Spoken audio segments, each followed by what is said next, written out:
우리 오랜만에 다시 사무엘상으로 돌아와서 사무엘상 19장 말씀을 같이 봉독하겠습니다. 사무엘상 19장 8절에서 24절까지 말씀입니다.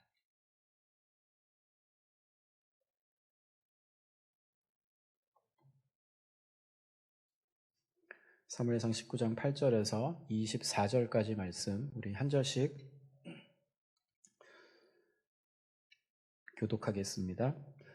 전쟁이 다시 있으므로 다윗이 나가서 블레셋 사람들과 싸워 그들을 크게 쳐 죽이며 그들이 그 앞에서 도망하니라. 사울이 손에 단창을 가지고 그의 집에 앉았을 때에 여호와께서 부리시는 악령이 사울에게 접하였으므로 다윗이 손으로 수금을 탈 때에 사울이 단창으로 다윗을 벽에 박으려 하였으나 그는 사울의 앞을 피하고 사울의 창은 벽에 박힌지라 다윗이 그 밤에 도망하매 사울이 전령들을 다윗의 집에 보내어 그를 지키다가 아침에 그를 죽이게 하려 한지라. 다윗의 아내 미갈이 다윗에게 말하여 이르되 당신이 이 밤에 당신의 생명을 구하지 아니하면 내일에는 죽임을 당하리라 하고 미갈이 다윗을 창에서 달아내림에 그가 피하여 도망하니라. 미갈이 우상을 가져다가 침상에 놓이고 염소털로 엮은 것을 그 머리에 씌우고 의복으로 그것을 덮었더니 사울이 전령들을 보내어 다윗을 잡으려 하매 미갈이 이르되 그가 병들었느니라. 사울이 또 전령들을 보내어 다윗을 보라 하며 이르되 그를 침상째 내게로 들고 오라. 내가 그를 죽이리라. 전령들이 들어가 본즉 침상에는 우상이 있고 염소털로 엮은 것이 그 머리에 있었더라. 사울이 미갈에게 이르되 너는 어찌하여 이처럼 나를 속여 내 대적을 놓아 피하게 하였느냐. 미갈이 사울에게 대답하되 그가 내게 이르기를 나를 놓아 가게 하라. 어찌하여 나로 너를 죽이게 하겠느냐 하더이다 하니라. 다윗이 도망하여 라마로 가서 사무엘에게로 나아가서 사울이 자기에게 행한 일을 다 전하였고 다윗과 사무엘이 나요스로 가서 살았더라. 어떤 사람이 사울에게 전하여 이르되 다윗이 라마 나요스에 있더이다 하매 사울이 다윗을 잡으러 전령들을 보냈더니 그들이 선지자 무리가 예언하는 것과 사무엘이 그들의 수령으로 선 것을 볼 때에 하나님의 영이 사울의 전령들에게 임하매 그들도 예언을 한지라.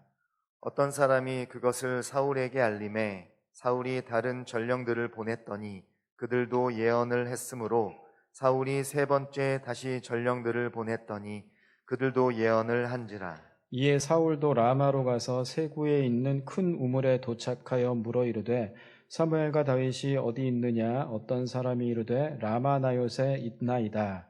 사울이 라마 나요스로 가니라. 하나님의 영이 그에게도 임하시니 그가 라마 나요스에 이르기까지 걸어가며 예언을 하였으며 같이 읽습니다. 그가 또 그의 옷을 벗고 사무엘 앞에서 예언을 하며 하루 밤낮을 벗은 몸으로 누웠더라. 그러므로 속담에 이르기를 사울도 선지자 중에 있느냐 하니라. 아멘.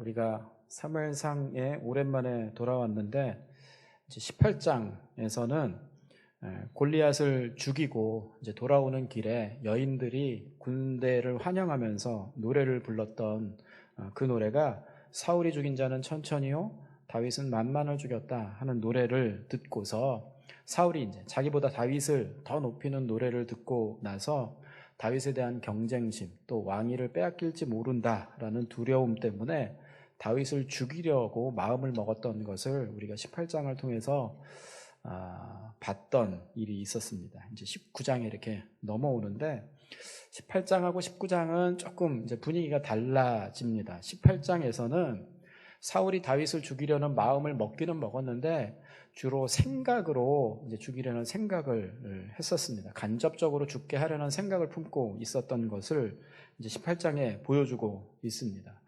다윗에게 이제 자기 딸 메랍을 아내로 주겠다라고 하면서 가서 조건은 블레셋 사람과 싸워와라. 그러면 아내를 주겠다 했는데 이제 진짜 결혼시키려는 목적이 아니었고 속셈이 있었던 거죠. 그래서 그 속셈에 대해서 18장 17절에 이렇게 이제 기록을 하고 있는데 보시면 그가 생각하기를 이렇게 돼 있죠. 사울이 생각했습니다. 근데 무슨 생각을 했냐면 내 손을 그에게 대지 않고 블레셋 사람들의 손을 그에게 대게 하리라. 블레셋 사람들의 손을 댄다는 게 무슨 얘기일까요? 블레셋 사람들의 손으로 다윗을 죽게 하겠다라고 생각을 하고 있었던 거예요. 그러니까 생각으로 죽이려는 마음을 품고 있었던 것이죠. 다윗이 우리 집안은 미천에서 이제 신부 값을 내야 되는데 그럴 돈이 없습니다라고 사양을 하게 됩니다. 그리고 나서 미갈이 다른 딸, 사울의 다른 딸 미갈이 다윗을 사랑한다는 이야기를 듣고 이것도 이제 좋은 기회인 거예요. 신부가 필요 없고 블레셋 사람들의 포피 100개만 배워라. 이것도 이제 속셈이 있었죠. 18장 25절도 보시면 사울의 생각에 이렇게 되어 있습니다. 다윗을 블레셋 사람의 손에 죽게 하리라 함이라. 생각에. 18절에도 그가 생각하기를, 25절에도 사울의 생각에, 그러니까 생각 속으로 죄를 가지고 있었습니다. 생각으로 죄를 죽이려는 생각을 가지고 있다가 19장 오면 분위기가 좀 달라져서 이제는 죽이려는 행동에 실행을 하기 시작을 합니다. 야고보서에 욕심이 잉태한 즉 죄를 낳고 이렇게 말씀을 하시죠. 죄는 어느 날 갑자기 선한 마음을 품고 있다가 죄가 갑자기 튀어나오는 게 아니라 마음속에 이렇게 잉태를 하고 있다는 거예요. 어린아이가 갑자기 세상에 나오는 게 아니라 엄마 뱃속에 잉태하고 있다가 나오는 것처럼 죄의 행동도 어느 날 갑자기 죄의 행동이 튀어나오는 것이 아니라 마음속에 죄된 생각이 이렇게 잉태되어 있다가, 욕심이 잉태되어 있다가 죄의 행동으로 나온다는 것이죠. 그러니까 18장에서 사울이 죄된 생각을 이렇게 잉태하고 있다가 19장에 보면 이제 태어나듯이 죄된 행동을 하기 시작을 합니다. 이제 실행으로 죄를 짓기 시작하는데, 다윗을 죽이려고 하기 시작하는데, 1절을 보시면 오늘 앞부분을 읽지 않았는데 19장 1절에는 이렇게 얘기하죠.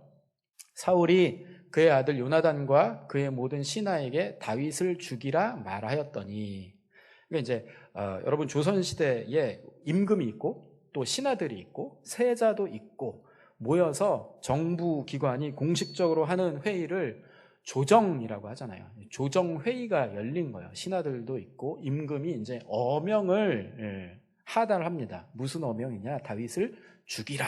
이게 이제 어명이었던 것입니다. 그래서 이제 19장 한 장에서 어명을 내리기 시작해서 19장 한 장에서만 사울이 다윗을 죽이기 위해서 일단 창을 던지는 얘기가 나오고요. 그리고 잡아서 죽이라고 사람을 5번을 보냅니다. 5번을 보내요. 5번을 보내고 하다가 다윗을 못 죽이니까 자기가 직접 행차합니다. 죽이겠다고 행차하는 죄된 행동을 계속해서 이제 19장에서 이어가는데 이게 죄가 그렇더라고요.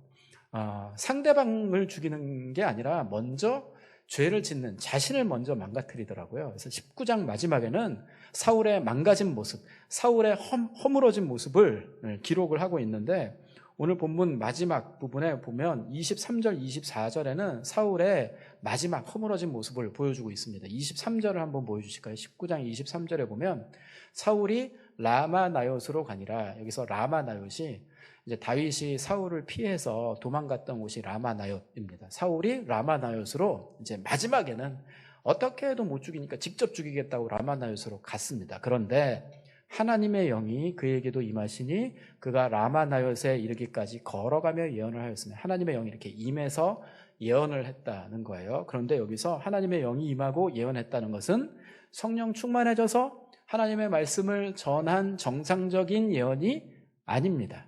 이게 하나님께서 다윗을 죽이려고 하는 행동을 막기 위해서 하나님의 영이 확 붙잡으셔서 예언을 하긴 했는데 정신없는 상태로 예언을 한 거예요. 그래서 24절에는 이렇게 얘기합니다.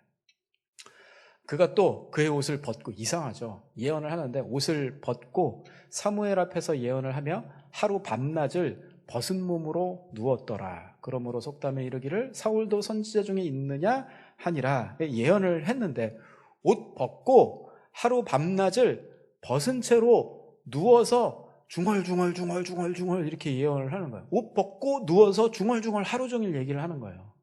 어떤 사람의 모습이 떠오르십니까? 꼭 술 잔뜩 취한 사람 같습니다. 뭐라고 하는데 옷 다 벗고서 누워갖고 이렇게 예언을 하고 있는 것입니다. 하나님이 이렇게 막으신 거예요. 인사불성의 상태, 술 취한 사람 같은 모습이죠. 근데 옷 벗었대요. 옷 벗었다는 게 이제 두 가지 의미가 있습니다. 성경의 옷은 신분을 얘기합니다. 사울이 왕복을 입고 있었겠죠. 왕복을 벗었다는 얘기는 스스로 나는 이제 왕이 아니다 라고 얘기를 하는 것과 똑같은 것이고, 두 번째 옷 벗은 것은 수치입니다. 그러니까 이 사울이 수치스럽게 몰락을 한 것이죠. 우리가 이제 예전에 노아가 포도주를 마시고 취해서 벌거벗고 누워 있을 때 함이라는 아들이 벌거벗은 모습을 보고 형제들에게 얘기하는 것만으로 이제 저주를 받았잖아요. 그러니까 벌거벗은 모습을 보이는 게 수치스러운 일인데 그 모습을 이제 자기가 하고 있는 것입니다. 사실 사울은 참 멋있는 사람이었죠. 우리가 앞에서 봤듯이 유력한 집안에서 태어나서 키 크고 준수한 청년으로 이렇게 잘 자랐습니다. 교회 청년부에 이런 오빠 있으면 인기 제일 많을 교회 오빠이고요. 청년들뿐만 아니라 이제 시집 보낼 딸 가진 권사님들, 집사님들 보시면 사위 삼고 싶어 할 만한 아들이거든요. 참 괜찮은 사람이고, 누가 보더라도 이스라엘의 왕으로서 가장 적합한 사람이 사울이었습니다. 참 괜찮은 사람이었는데 그 사람이 지금 수치스러운 모습으로, 가장 수치스러운 모습으로, 가장 추한 모습으로 몰락하고 있는 채로 19장이 마무리가 되고 있는 것입니다. 왜 그랬느냐 여러분? 왜 그랬습니까? 마음 가운데 있는 건강하지 못한 생각, 죄의 생각, 사울에 대한 경쟁심, 왕자리를 빼앗길지 모른다는 두려운 마음, 그래서 사울을 죽이려고 하는 죄의 생각이 마음속에 자리 잡고 있었는데 그 죄의 생각으로부터 마음을 잘 지키지 못했기 때문인 거죠. 참 괜찮은 사람이 수치스러운 모습으로 몰락하게 된 이유는 마음을, 죄된 생각, 경쟁심, 이 마음을 잘 지키지 못했기 때문이라는 것입니다. 그래서 잠언 4장 23절에 이렇게 말씀을 합니다. 잠언 4장 23절을 우리 같이 한 목소리로 읽겠습니다. 시작. 모든 지킬 만한 것 중에 더욱 내 마음을 지키라. 생명의 근원이 이에서 남이니라. 마음을 지키라. 마음 못 지킨 게 문제라는 거죠. 마음을 지키라. 생명의 근원이 이에서 남이니라 라고 이렇게 되어 있는데, 공동번역이라고 있습니다. 이게 왜 공동번역이냐면 천주교에서 이제 주로 쓰는 성경인데, 천주교와 개신교가 공동으로 이제 같이 번역한 성경이 공동번역이에요. 그래서 천주교는 이제 공동번역을 쓰는데, 공동번역에서는 이렇게 번역을 합니다. 무엇보다도 내 마음을 지켜라. 그것이 바로 복된 삶의 셈이다. 마음 지켜라. 마음을 왜 지켜야 됩니까? 복된 삶의 셈이기 때문에. 여러분, 이스라엘은 메마른 곳이어서 셈에서 물이 흘러서 땅을 적셔줘야지 땅이 풍성해질 수 있습니다. 마음이 그거라는 거예요.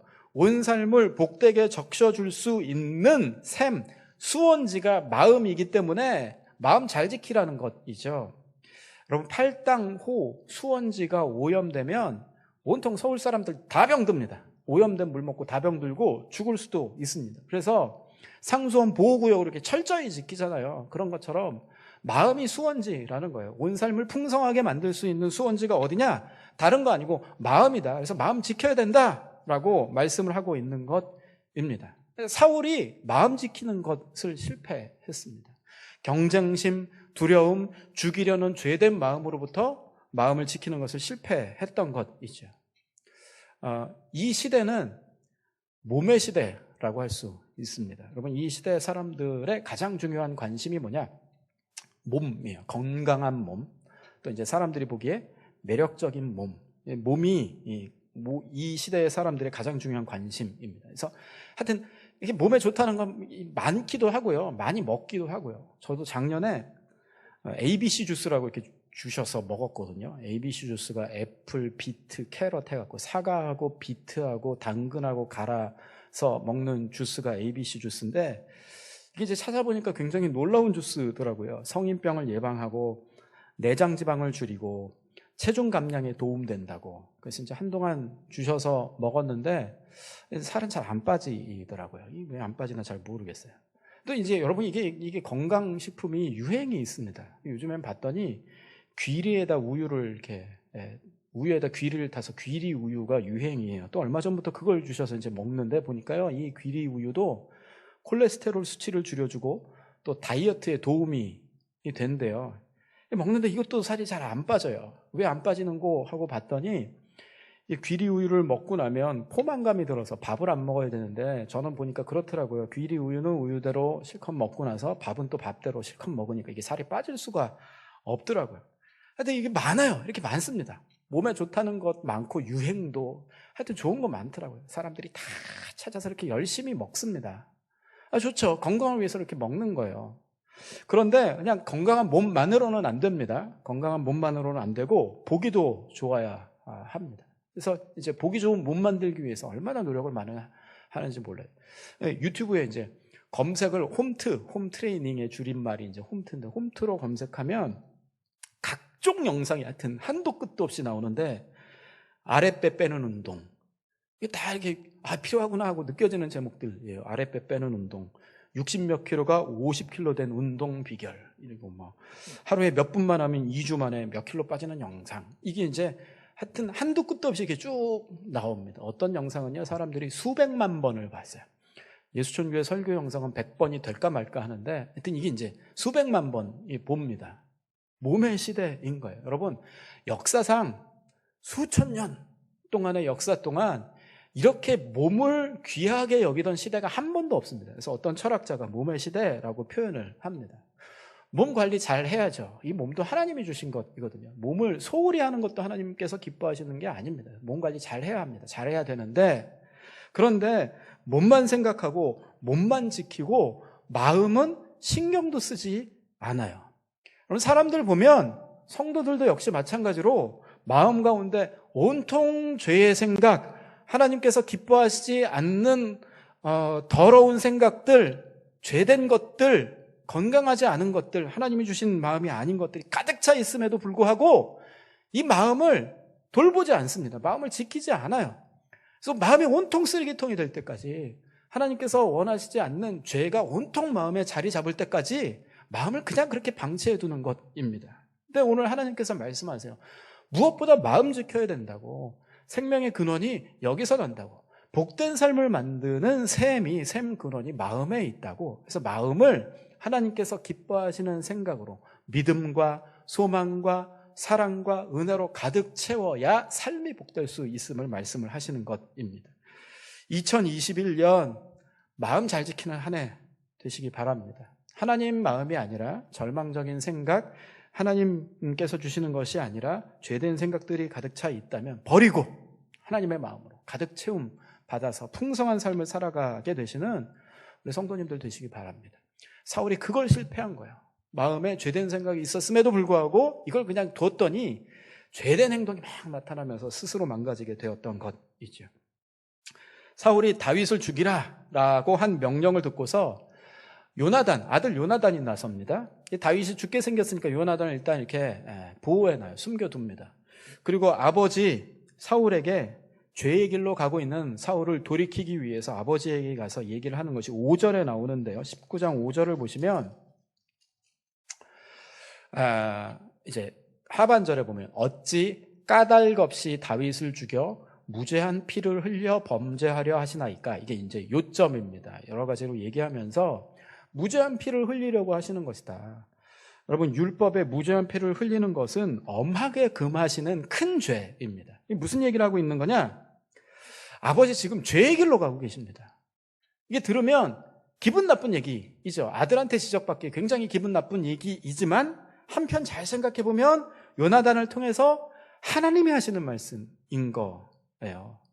여러분 한번 생각을 해보십시오. 내가 사울의 입장이라면 아들 요나단이 와서 아버지 지금 죄의 길로 가고 계십니다 라고 얘기하면 나는 듣겠나 안 듣겠나 한번 생각을 해보십시오. 사실 이게 듣기가 쉽지가 않거든요.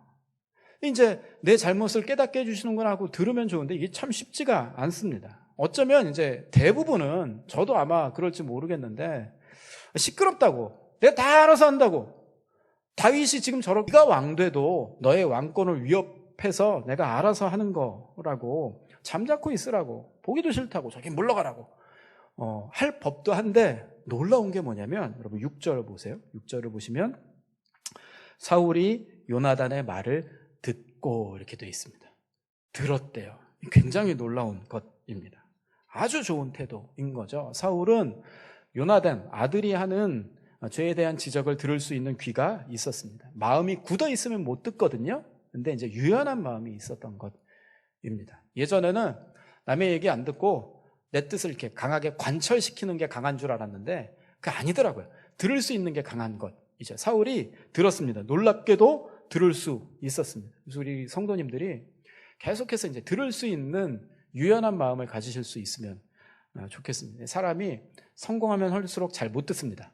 그리고 나이가 들어가면 들어갈수록 잘 듣지 못해요. 높은 자리에 올라가면 잘 못 듣습니다. 그런데 잘 듣는 게 건강한 것이죠. 듣고 나서 그 다음에 계속해서 보시면 6절에 맹세하되 이렇게 되어 있습니다. 맹세하되 여호와께서 살아계심을 두고 맹세하거니와 그가 죽임을 당하지 아니하리라 라고 맹세를 합니다. 근데 여기서 맹세는 어길 시에는 저주를 받아도 좋다고 얘기하는 아주 강한 약속입니다. 강하게 표현을 하는 거예요.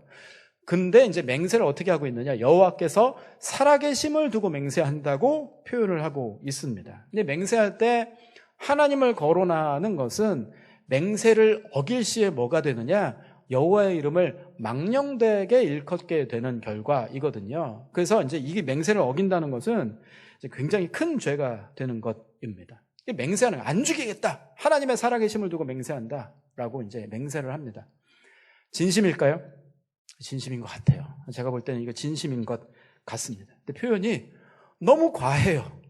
이상하게 너무 과합니다. 극단적인 표현을 씁니다. 원래 이제 사람도 보면 텅 비어 있을수록 목소리 크고 막 표현을 극단적으로 하기 쉽거든요. 진짜 실력이 있는 사람은, 내공이 있는 사람은 굳이 막 극단적으로 표현 안 하고 말도 많이 하지 않고 뭐 그렇습니다. 하여튼 모든 부분에서 그렇더라고요. 제가 예전에 그 신학대학원 다닐 때 기숙사에서 이제 저녁 먹고 친구랑 탁구 치기로 이렇게 했어요. 탁구 치러 밥 먹고 이제 탁구 치러 가면서 친구한테 물어봤어요. 탁구 잘 치냐고. 그냥 조금 친대요. 그냥 이렇게 공 넘길 정도 된다고 이렇게 좀 친다고 그러더라고요. 그래서 저는 속으로 저도 이제 그 수준이니까 나랑 비슷하겠구나 하고 이제 탁구장 가서 탁구 치다가 제가 죽을 뻔했잖아요. 탁구 공이 총알이에요, 총알. 봤더니 예전에 학교 다닐 때 탁구 선수였대요. 제가 보고 깨달았죠. 실력자는 나 잘해 이렇게 얘기 안 한다는 사실을 깨달았습니다. 그 이유와 같은 모든 분야의 실력자들을 보면 말 안 합니다. 왜냐하면 말 안 해도 되거든요. 어차피 다 드러나기 때문에 얘기 세게 안 합니다. 근데 이제 지금 여기 사울이 너무 극단적으로 표현을 하고 있는 것입니다. 이게요, 이 맹세를 지킬 실력이 사실은 사울에게 없었습니다. 우리도 말을 굉장히 극단적으로 세게 표현할 때가 있거든요. 내가 죽어도 안 돼 막 이런 하는데 별로 건강하지 않습니다. 예수님이 뭐라 그러셨느냐면 맹세도 하지 말래요.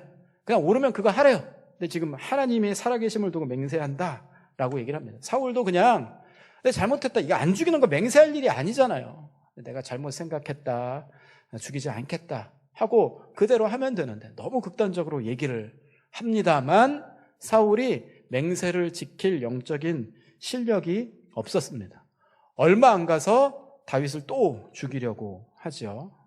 이제 요나단이 이렇게 사울을 깨우쳐줘서 다시 다윗이 사울 앞에서 수금을 연주하던 어느 날 악한 영에 사로잡힘을 받았다라고 합니다. 그래서 10절을 볼까요? 오늘 본문 19장 10절을 보시면 우리 같이 한번 읽겠습니다. 같이 읽습니다. 시작. 사울이 단창으로 다윗을 벽에 박으러 하였으나 그는 사울의 앞을 피하고 사울의 창은 벽에 박힌지라 다윗이 그 밤에 도피하매. 사울이 이제 수금 연주하고 있을 때 단창을 들어서 다윗을 벽에 박겠다고 단창을 던졌습니다. 근데 다윗은 피했고 창은 벽에 박혔다. 벽이 무슨 재질이었을까요? 스티로폼은 아니었을 것 같고 아마 돌벽이었을 것 같은데 창이 돌벽에 박힐 정도면 아주 분노의 창 던지기를 한 거죠. 던졌는데 창만 박히고 다윗이 피했다라고 얘기를 합니다. 맹세를 어긴 거죠. 계기가 뭘까요? 8절을 보십시오. 8절은 이제 맹세를 어긴 계기인데 8절도 같이 읽겠습니다. 시작. 전쟁이 다시 있으므로 다윗이 나가서 블레셋 사람들과 싸워 그들을 크게 쳐 죽이매 그들이 그 앞에서 도망하니라. 계기가 뭐였느냐? 블레셋과의 전쟁에서 다윗이 대승을 거뒀습니다. 이게 왜 계기가 됐을까? 사울은 천천히요, 다윗은 만만이다. 이 노래가 불려지게 된 계기가 블레셋 이기고 왔을 때였잖아요. 다윗이 또 블레셋에게 대승을 거두니까 이 마음이 다시 생각이 나게 되었던 것 같습니다. 다시 경쟁심, 다시 두려워하는 마음, 사울에 대한 미워하는 마음이 다시 이렇게 생겨나게 된 것이죠. 우리 그런 표현 많이 씁니다. 사탄이 틈탄다. 사탄이요, 우리 인격에 연약한 부분, 갈라진 틈이 있으면 그 틈을 파고 들어와서 마음을 차지하더라고요. 지금 사탄이 사울의 인격에 연약함, 경쟁심, 두려워하는 마음, 다윗에 대한 미움이 이렇게 틈처럼 갈라져 있는 그 틈을 파고 들어와서 사울을 확 사로잡아 버린 것입니다. 우리가 평생에 예수 섬기면서 뭐 해야 되느냐? 우리 인격이 예수님 닮은 온전한 성품이 되어가야 합니다. 온전한 성품이 되기 위해서 모난 성품이 있으면 다듬어져야 되거든요. 근데 이제 사람의 성품이 어떻게 다듬어지느냐 하면 잠언 27장 17절에 이런 말씀이 있습니다. 철이 철을 날카롭게 하는 것 같이 사람이 그의 친구의 얼굴을 빛나게 하느니라. 이게 무슨 얘기냐? 철을 다듬는 것은, 철을 날카롭게 하는 것은 또 다른 철이고, 사람을 다듬는 것은 또 다른 사람이라는 거예요. 그래서 우리 인격의 모난 부분은 어떻게 하나님이 다듬어 가시냐? 다른 사람을 통해서 다듬어 가신다는 것입니다. 그래서 나랑 다른 사람이 이렇게 막 부딪혀요. 막 부딪히는 것을 통해서 우리 인격이 다듬어져 갑니다. 온전한 성품이 되기 위해서 모난 부분이 있으면 깎이고 다듬어져 가야 하고, 인격에 연약한 틈이 있으면 그 틈은 하나님 앞에서 회복함을 받아야 하는데, 지금 사울의 인격의 틈, 경쟁심, 두려워하는 마음, 다윗에 대한 미워하는 그 인격의 틈이 회복이 안 됐으니까 그 깨어진 틈을 통해서 사탄이 틈 타고 들어와서 사울을 확 사로잡아 버린 것입니다. 연약한 부분이 회복돼야 하는 거예요.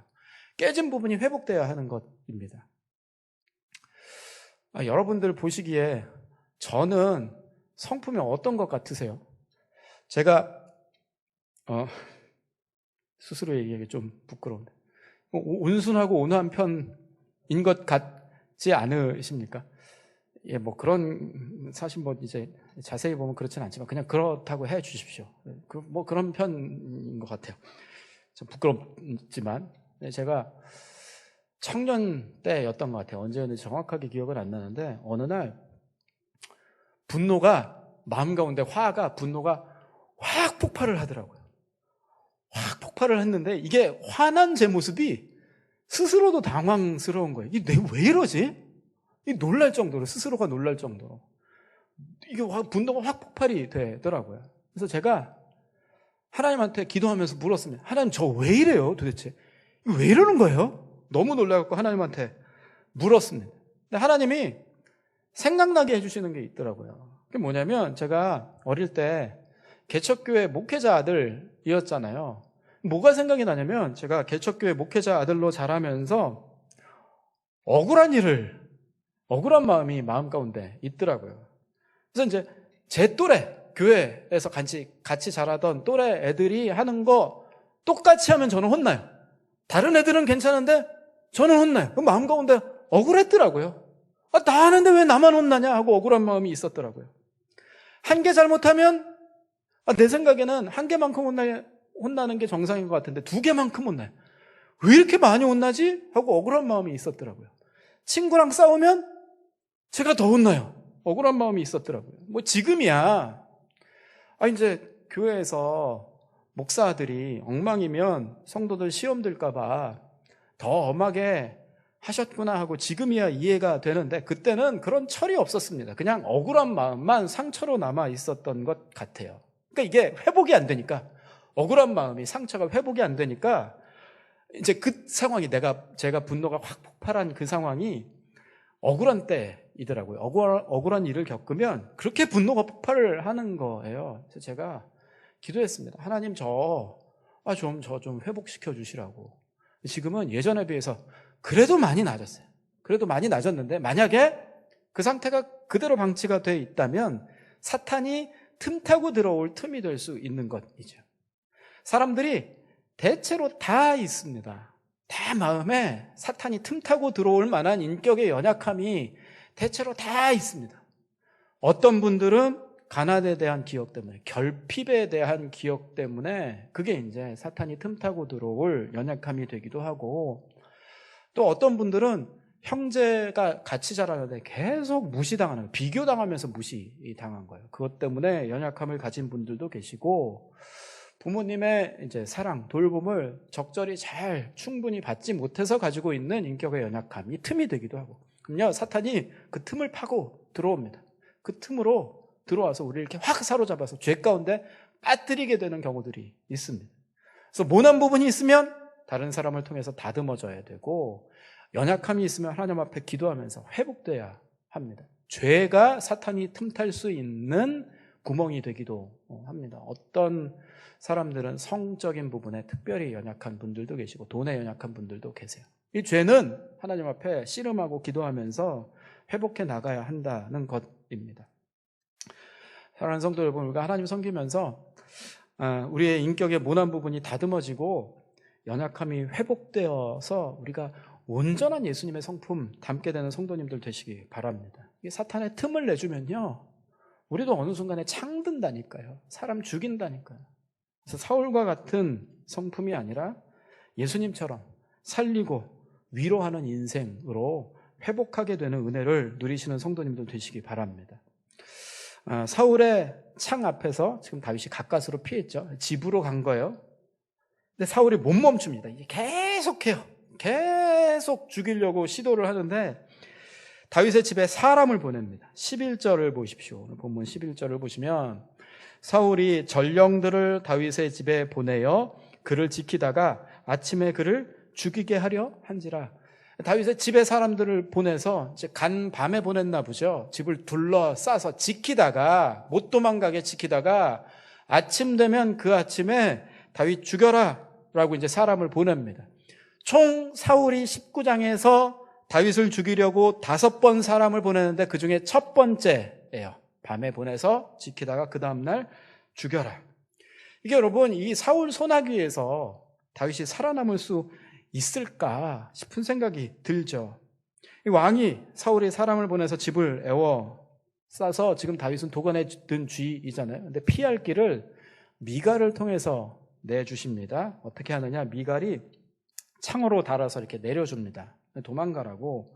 그리고 우상을 가져다가 머리에 염소털을 씌워서 머리같이 한 다음에 옷을 덮습니다.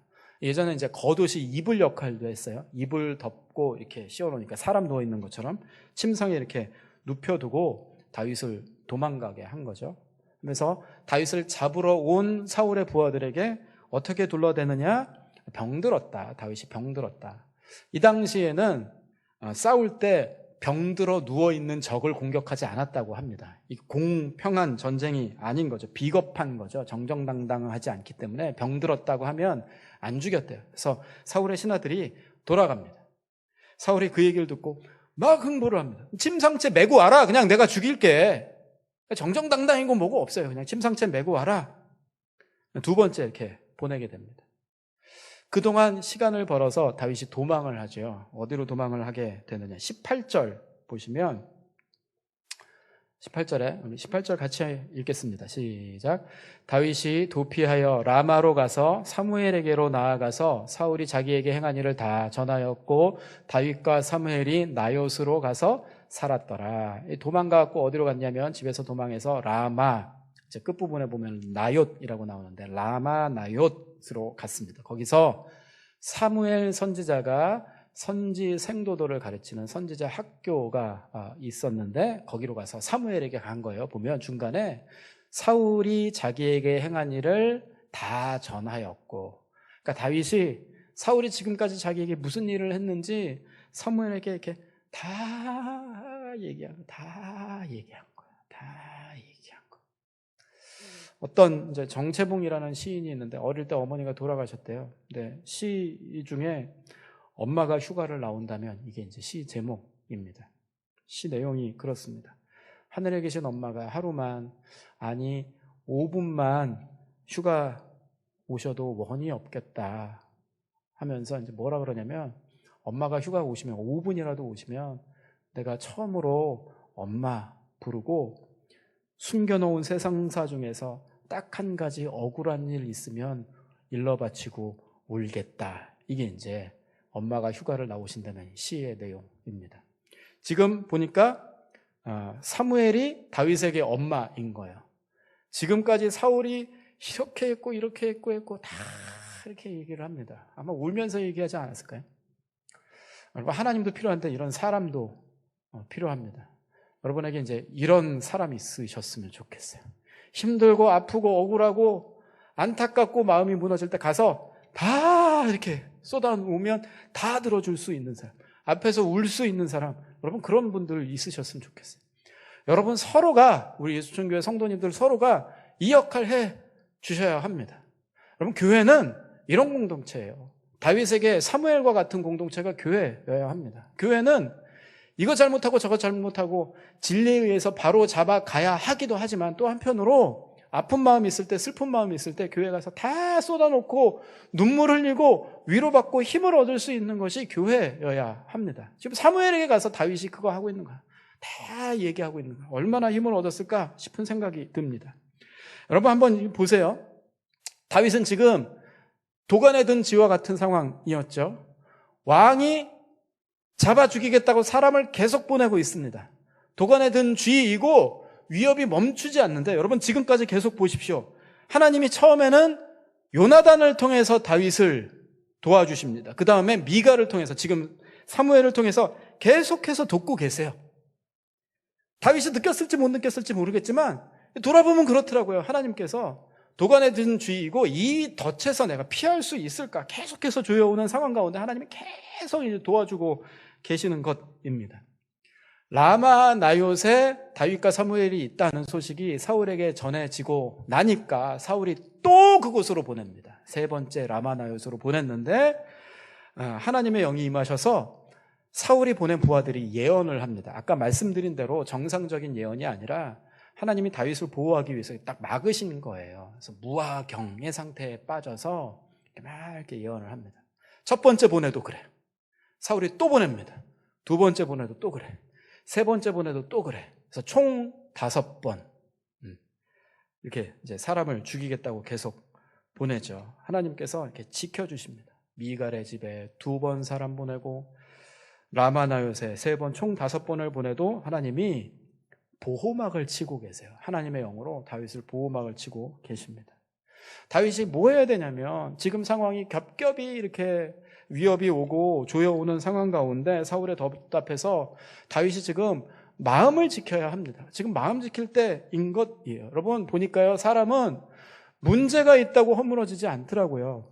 문제 가운데 내가 해도 안 되는구나 하고 마음에 절망이 찾아오면, 문제 때문이 아니라 절망이 찾아오면 더 이상은 피할 길이 없구나 하고 절망이 찾아오면 사람은 스스로 안에서부터 허물어지기 시작합니다. 근데 이 절망감으로부터 마음을 지켜야 한 것이죠. 그런데 여러분 지금까지 살면서 문제 경험해 보시지 않았습니까? 사람 때문에, 건강 때문에, 이러저러한 경제적인 문제 때문에, 다른 여러 가지 문제 때문에 문제가 계속될 때, 막다른 골목까지 왔을 때 마음 지켜야 되는 거 알기는 알겠는데 이게 마음이 잘 지켜지냐고요. 잘 안 지켜지는 거예요. 내 힘으로 마음을 지킬 수가 없습니다. 마음은 내 마음인데 내 마음이 내 마음대로 잘 안 돼요. 그거 어떻게 해야 되느냐? 빌립보서 4장 6절 7절에 이렇게 말씀을 하고 계십니다. 우리 같이 한번 큰 목소리로 읽겠습니다. 같이 읽습니다. 시작. 아무것도 염려하지 말고 다만 모든 일에 기도와 간구로 너희 구할 것을 감사함으로 하나님께 아뢰라. 그리하면 모든 지각에 뛰어난 하나님의 평강이 그리스도 예수 안에서 너희 마음과 생각을 지키시리라. 염려하지 말고 기도하고 간구하면 하나님이 평강으로 마음을 지켜주신답니다. 마음 지켜야 되는데 내 힘으로 마음 못 지키지만 기도하고 간구하면 하나님이 마음을 평강으로 지켜주신다고 말씀을 하시는 것이죠. 예전에는 제가 이 빌립보서 4장 6절 7절 보고 기도하면 기도하는 대로 이루어져야지 응답이지 마음에 평강 주시는 게 무슨 응답인가 하고 생각을 했는데 요즘에는 이게 더 놀라운 응답이라는 사실을 깨닫게 돼요. 여러분 이게 마음의 평강을 잃어버리면 우리는 접신물에도 코 박고 죽을 수밖에 없는 사람이거든요. 절망감이 찾아오면 그렇습니다. 근데 마음의 평강이 있으면 깊은 물 속에서도 헤쳐나올 수 있는 게 사람이더라고요. 그래서 하나님께서 평강으로 마음을 지켜주신다는 것은 놀라운 응답입니다. 염려하지 말고 기도하고 간구해라. 하나님께서 마음 지켜주신다. 다윗이 이 상황에 기도합니다. 기도한 자 어떻게 알 수 있느냐? 여러분 시편 59편에 표제어가 있는데, 시편에는 가끔 표제어라고 위에 제목이 있는 경우가 있는데 59편 표제어를 보면 이렇게 되어 있습니다. 보시면요, 이게 이제 시편 1절 시작하기 전에 위에 있는 표제어입니다. 다윗의 믹담시, 인도자를 따라 알다스엣에 맞춘 노래. 그 다음에 이제 여러분 읽어보실까요? 우리 같이 읽겠습니다. 사울이, 시작. 사울이 사람을 보내어 다윗을 죽이려고 그 집을 지킨 때에. 이게 이제 딱 이때인 거예요. 19장을 배경으로 한 시입니다. 아침에 죽이겠다고 이제 지키고 있을 그때의 시, 기도의 내용을 고백한, 기록한 시가 59편입니다. 59편을 다 볼 수는 없고 두 절만 볼 텐데 먼저 4절을 한번 보겠습니다. 4절도 같이 읽습니다. 시작. 내가 허물이 없으나 그들이 달려와서 스스로 준비하오니 주여 나를 도우시기 위하여 깨어 살펴주소서. 집 앞에 군사들이 지키고 있는데 주여 깨어서 살펴주소서 하고 기도합니다. 하나님에 대해서 어떻게 표현하냐? 16절 또 같이 읽습니다. 시작. 나는 주의 힘을 노래하며 아침에 주의 인자하심을 높이 부르오리니 주는 나의 요새이시며 환난 날에 나의 피난처심이니이다. 하나님에 대해서 두 가지로 표현하죠. 하나님은 요새이시고 피난처이십니다 라고 고백을 합니다. 그래서 하나님의 인자하심을 아침에 내가 높이 찬양할 것입니다. 아침까지 살아있으리라는 보장이 없거든요. 하나님이 요새이시고 피난처이시기 때문에 내가 아침에 하나님의 인자하심을 찬양할 것입니다 라고 고백하게 됩니다. 다윗이 그 절박한 순간에도 기도할 수 있는 사람이었고, 기도를 통하여서 하나님께서 절망 가운데에서 마음을 지켜주시는 그 은혜를 누리며 어려움을 헤쳐나왔던 것을 보게 됩니다. 그러면 하나님이 책임지십니다. 그러면 하나님이 피할 길을 내주신다는 것이죠. 사랑하는 성도 여러분, 계속해서 올해도 사탄이 우리 마음의 연약함과 죄를 틈타서 우리를 계속해서 허물어뜨리려고 할 것입니다. 마음 잘 지키시는 성도님들 되시기 바랍니다. 무릇 지킬 만한 것보다 마음을 지키라. 생명의 근원이 이에서 남이니라. 복된 셈이 마음이기에 마음 지키라. 그래서 죄된 생각, 하나님께서 주신 생각이 아닌 것들을 버리고 하나님의 마음으로 충만히 채움받아 풍성한 삶을 누리는 성도님들 되시기 바랍니다. 올해도 어쩌면 우리 앞에 다윗에게 그랬던 것처럼 절망적인 상황이 겹겹이 올지 모르겠습니다. 그때 뭐 해야 되느냐? 우리가 피난처와 요새 되시는 하나님을 바라보는 기도와 간구로 나아가며 하나님께서 평강으로 우리 마음을 지켜주시는 은혜로 승리하며 살아가게 되시는 우리 예수촌교회 성도님들 다 되시기를 주님의 이름으로 축복합니다.